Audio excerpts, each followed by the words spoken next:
Hello, how are you? Are you enjoying your stay at home? I guess you aren't. I guess you would like to be going to school and meeting your friends, but that's the way things are at the moment. So we're going to try and do the best of us, and we're trying to study as far as we can at home, not going to school and doing homework for not feeling that we are wasting our time.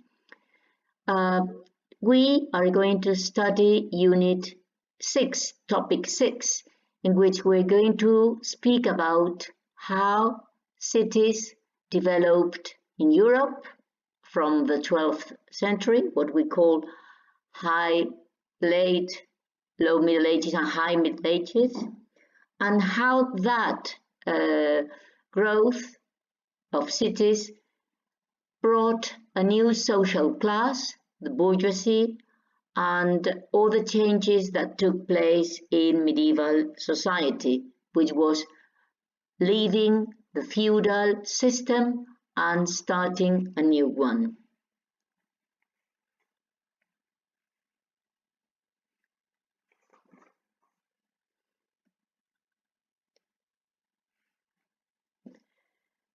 Which changes are we talking about? Which changes are those which led to the growth of these cities?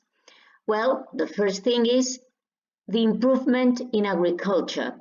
What did that mean? It meant that there was an economic growth, that cities became centers of artisans' production, and also the center of trade, which is very important in medieval times. But one important thing which is characterized of this part of the Middle Ages is the appearance of this new social class that I mentioned before, which is bourgeoisie, who started this new social class, started to govern cities. The word came from burgo, which meant neighborhood, barriada, and these neighborhoods became cities. Monarchs took advantage of this and enhance and consolidate their power over the nobility. They enhance and consolidate, milloraren y consolidaren, their power over the nobility. So bourgeoisie gave them that opportunity.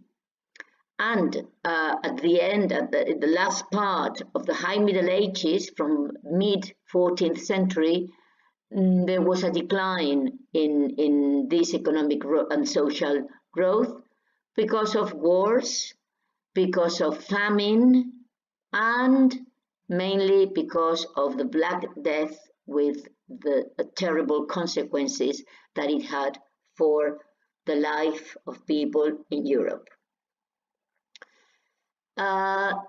This time is also marked by the end of the great invasions. Yes, before that there were raids all over Europe from Danes, from people coming from the north, Sweden, Norway, and Denmark.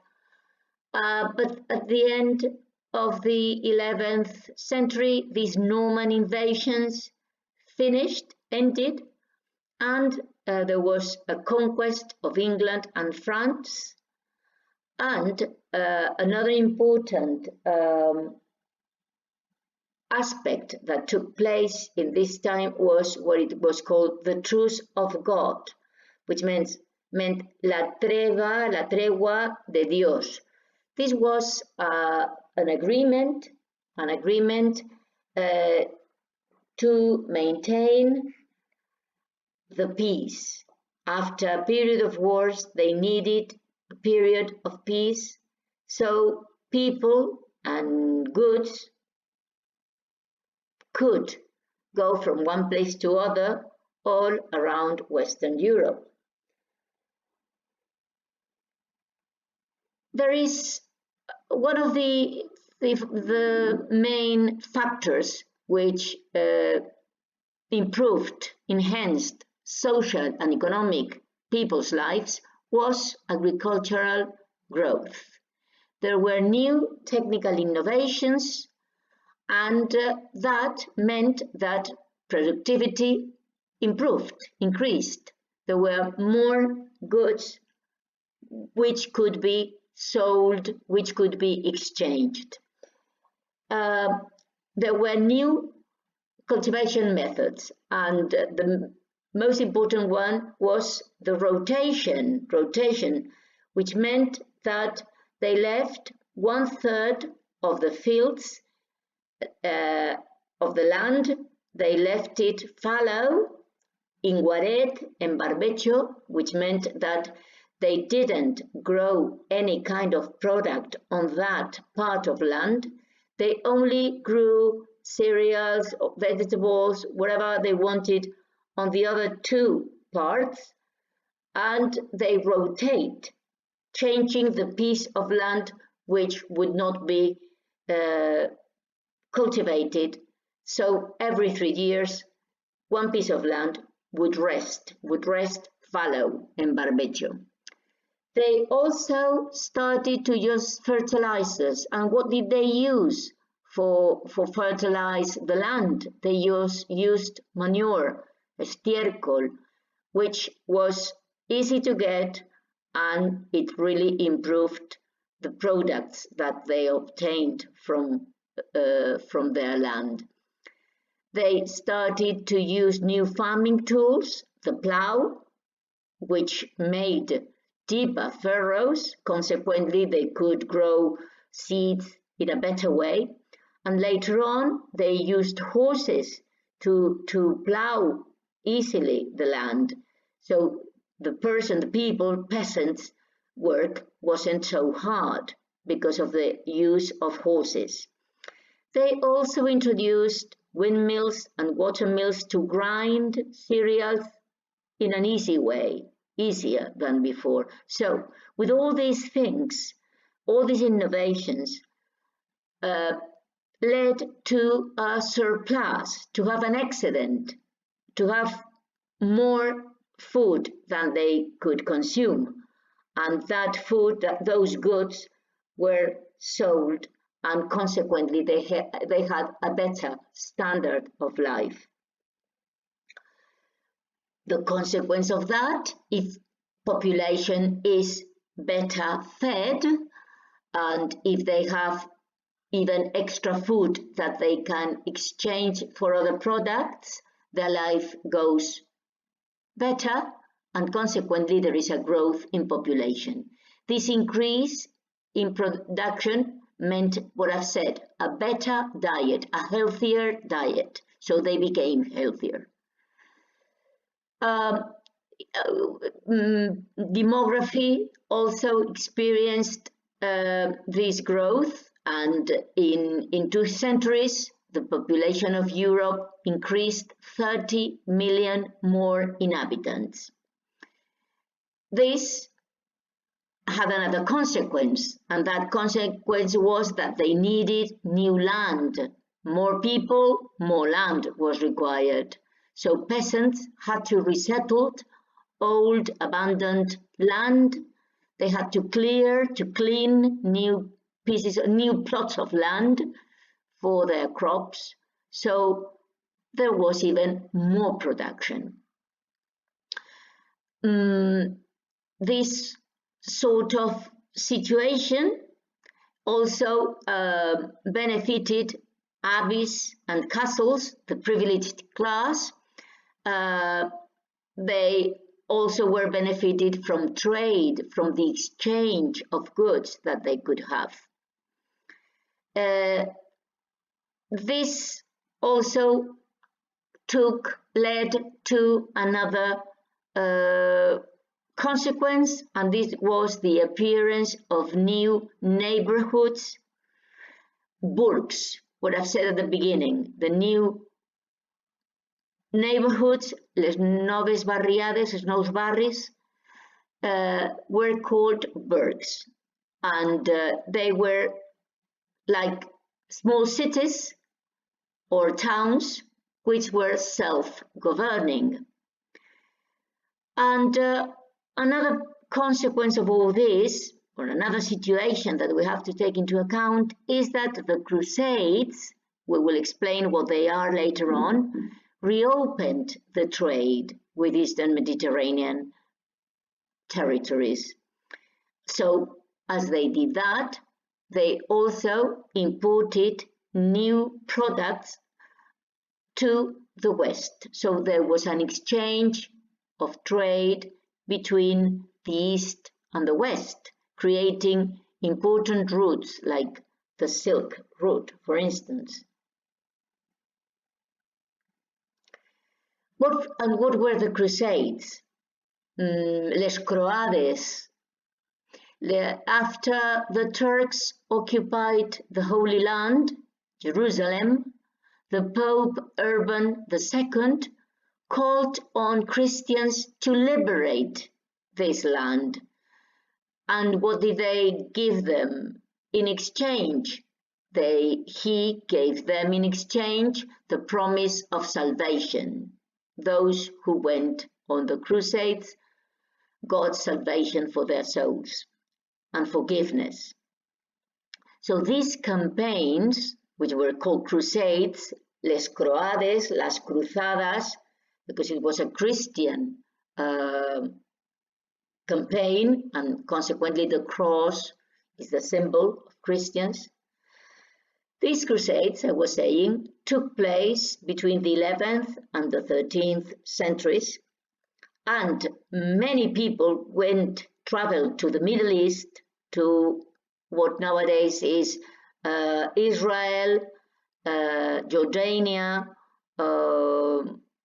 Lebanon, this part of the world. They went there to liberate the Holy Land, which was on the hands of Muslims, right? So many people went, peasants, soldiers, adventurers of any kind, merchants and noblemen. They wanted land and power, and that's why they all took part in crusades. But let's go back to medieval cities again. How were they? What was the appearance of these medieval cities? Well, as you can see in the picture, they grew around the castle, sorry, and they were next to important roads, major roads, because of the need of communication and trade, commerce. They were near good land. They needed land for farming, for grazing animals, and they also needed important water supply. So they were next to a river, next to a lake. They also needed wood. So most of them were near forests. They needed stone. So they were near quarries, canteres, to get stone for the constructions. And they needed salt and many other products, so they also located these places next to near mines. They protected these cities, they surrounded them by walls, and in the center there used to be a large square, and next to it, mainly in the main square, the town hall, l'Ajuntament, the marketplace, and the cathedral were easily to see because they were located there. But these were not the only important buildings. There were big houses for the nobles, for this new class, the bourgeoisie. These big houses used to have patios and allotments. You remember the word allotments? They were territories that free peasants had. There were also hospitals, schools, inns, posadas, religious buildings like monasteries or convents or churches, etc. People lived in neighborhoods which were organized according to inhabitants' religion, origin, etc. So they were different neighborhoods inside the area of the wall. They were people of the same origin, people with the same religion, with the same job. They used to live in the same part of the city, in the same neighborhood. The streets were narrow, with no pipes. There was no a water system or pipes system. So hygiene was poor, and there were rats and fleas and many insects. So life was not very healthy at that time inside the walls of a city. But there were also people living outside the walls, and most of the times a big monastery was also located next to the cities. In this new sort of cities, of places where to live, new social groups appeared. Artisans and traders moved to cities because it was easier for them to trade the products they produced. Bourgeoisie, this new social group that we have mentioned before, they became rich. They made their wealth from the sale of products and the profits these products generated. And there were two types of bourgeoisie, merchants and bankers, who are regarded as high bourgeoisie, la alta burguesía, and artisans and traders, a petit bourgeoisie, la chicoteta burguesía. But as we studied before, nobility and clergy were also a social class there, but there were also ordinary people, servants, beggars, mendigos, artisans, etc. The Jews, los jueus, lived in separate neighborhoods. Magistrates were chosen to govern the city, so there was a mayor, un alcalde, and cities ended up governed by the richest families. Merchants, bankers, etc. became the ones who governed the cities. They formed a new privileged group called urban patricians. So this is the sort of people that we could find in a city. Nobility, clergy, of course, artisan traders, but high bourgeoisie, petit bourgeoisie, the Jews who formed a separate group, and also the urban patricians, which were the members of the richest families and the ones which governed the cities.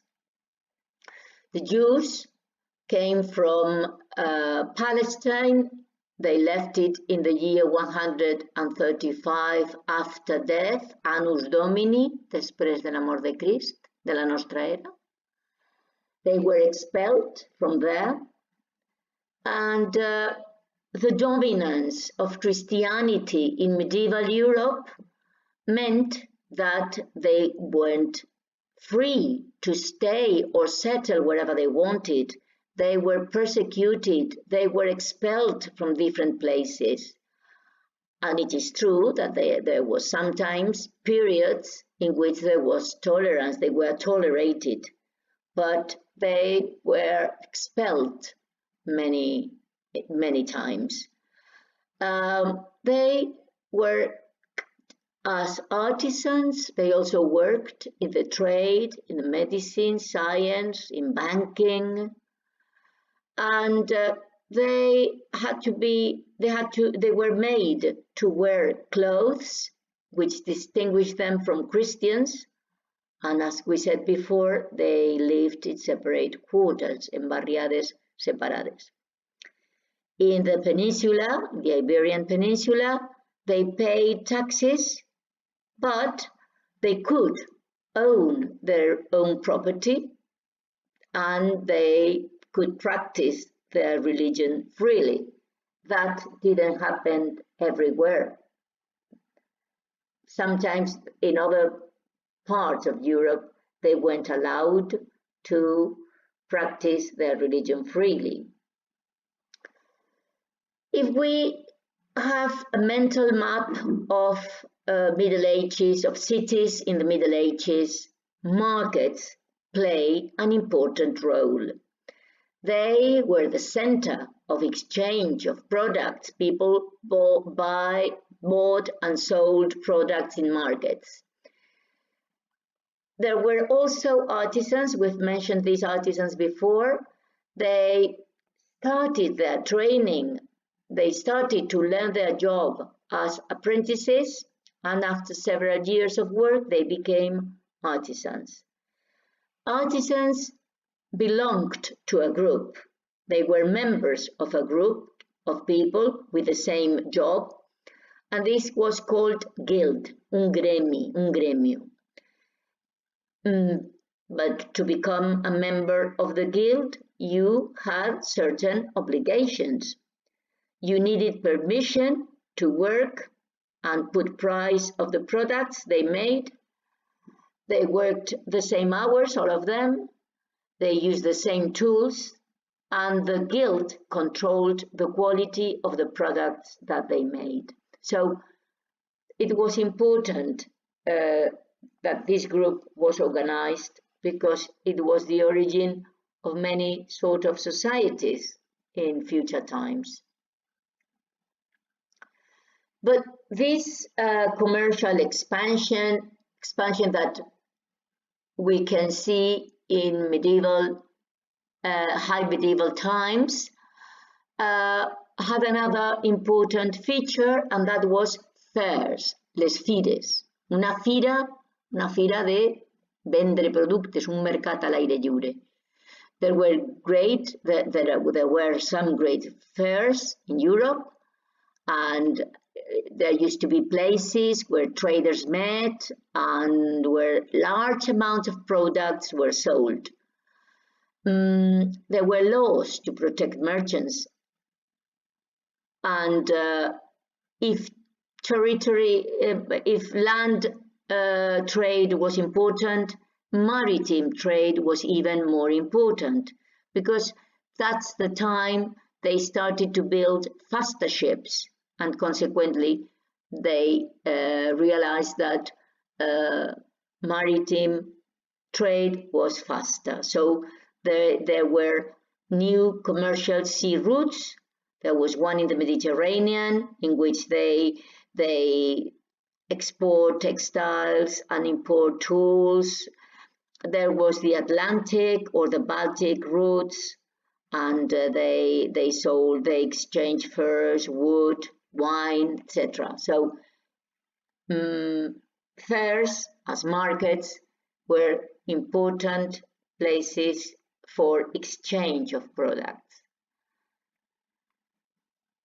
But Europe in the high and late Middle Ages had also some other changes. For instance, the monarchs, they took advantage of this new good economic situation, and also they took advantage of the rise of this new social class. So what do I mean by this? What I mean is that little by little, monarchs imposed their authority on feudal nobility, guaranteeing unity and stability. So, in a way, a new social class, this bourgeoisie, started to be important for the monarchs to stop the authority of feudal nobility. Bourgeoisie were given privileges as nobles had been given in the past, and these new privileges were a monopoly on businesses, freedom to open markets, free movements within the kingdom, and this is called royal privileges.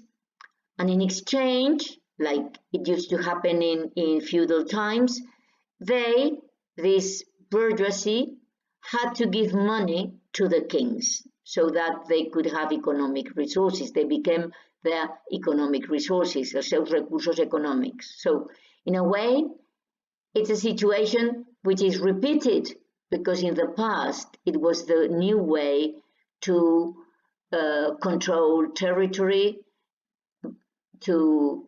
for kings to have this exchange with feudal lords. So that same situation is repeated, but this time with this new class, the bourgeoisie.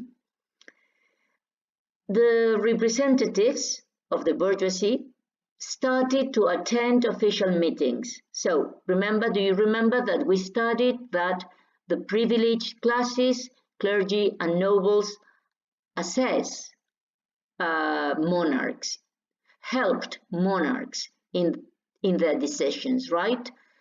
So they formed councils. But now at this moment, the representatives of the bourgeoisie started to be part of these councils to advise monarchs. So this is the origin of the democracy that we have nowadays. We have two chambers, representatives, Congreso de los Diputados and el Senado. That is something which is like that in most of the European countries, and the origin for that is in these times when bourgeoisie started to attend to official meetings. Not only the clergy and the nobility, but also the bourgeoisie started to meet.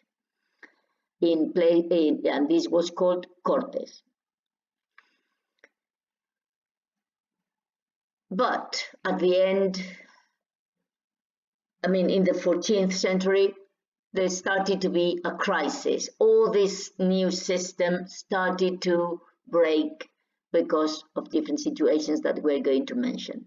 There was an agricultural crisis because of the population growth. There were more people that made that peasants cultivated land, plots of land, which not always were very productive.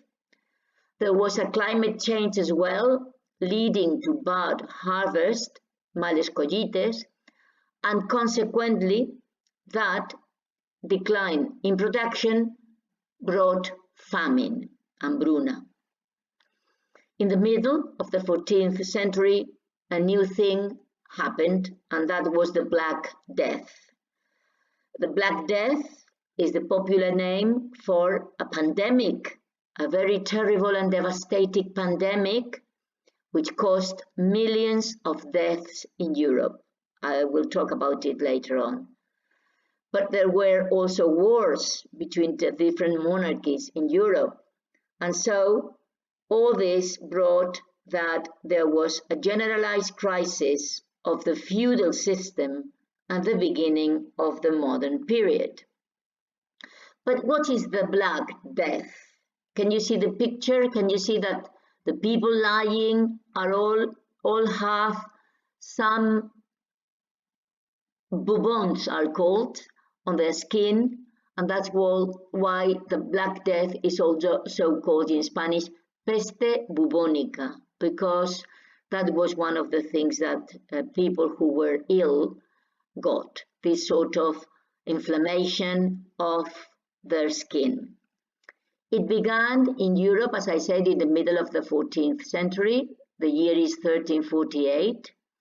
It was an infectious disease caused by a bacteria, but remember they didn't have antibiotics at that time. So it was transmitted to humans from fleas, pusses, and these fleas got the infection from rats. The rats were infected with this disease.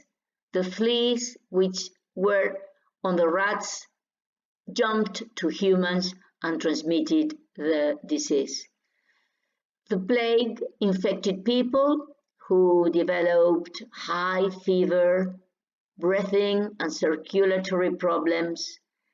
At the end, people's skin turned darker, and that's why they call it the Black Death, because people's skin was very, very dark. It started in Asia. It arrived to Europe on Gines, Italy, ships, and by seis Genovesos, Genova. It spread very quickly, and the only way to stop it was by isolating the sick, aïllar els malalts, and burning all their belongings, and cremar totes les seues pertinences. So, can you see similarities with what we are going through now with our pandemic, this coronavirus pandemic disease? There are similarities. The only difference is that nowadays we know a lot how to control these things, and we have medicines that they didn't have in the past, in medieval times. But why is so important the Black Death, la peste negra, la peste bubónica? Because it had terrible consequences, and let's number them. Between 30 and 40% of the population of Europe disappeared. Remember that we said that there was a growth in population. It went from 73 million inhabitants to 45 million Europeans, imagine. Many lands were abandoned. If there was such an amount of deaths, consequently, the land couldn't be worked, so they abandoned, and artisan and commercial activities stopped. Deaths also reduced the income of feudal lords. They got less money because fewer serfs could pay their taxes. No podían pagar els seus impostos. Lords raised the taxes, so la pujada de impostos.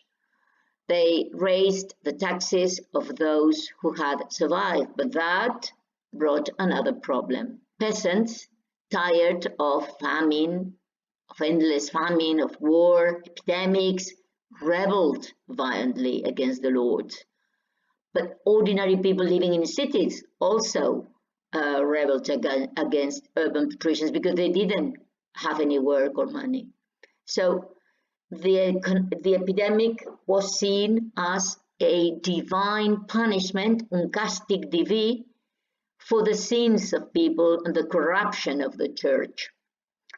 A movement for the reform of church started, and this is something that we part saw in the film The Name of the Rose.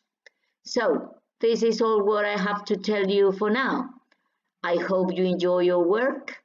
I hope you be patient with this coronavirus pandemic situation, and you do all your homework, and I hope to see you soon in class. Best wishes. Bye-bye.